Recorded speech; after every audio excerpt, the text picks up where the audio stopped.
دا انسان کله کله ضرورتونه پیښ شي نو کله کله ضرورت پیښیږي که نه دا د الله الصمد ذکر د هغې دپاره کوئ او دعاګانې غواړئ 1200 پېرې علماو د هغې تعداد خو ولې سهار مانځه پسې سر ضرورت دی 1200 پېرې الله الصمد اول او اخر کې د درود شریف وایه انشاءالله الله به یې پوره کوي کتابونه یې واقعه لیکلې ده و یو بت پرست سره څه ضرورت یې پېښ شي او دی به تا خپل بت ته به مخکې ناسته وه دې بت ته به یې چغې والې دې بت ته د خدای شان دی په عربۍ کې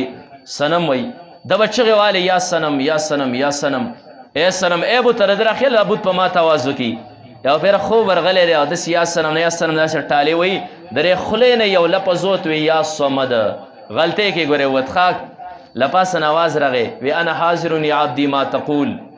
زما بنده ته څه ما ترې آواز وکړه په صمد سره زه حاضر یم دی پاسې هغه بوتې مات کړه چې واقع د ذات هم هغه دی چې په غلطۍ کې هم رابلې تا ته چې کوم دی ناظر ولاړ دی داسې رب دی الله الصمد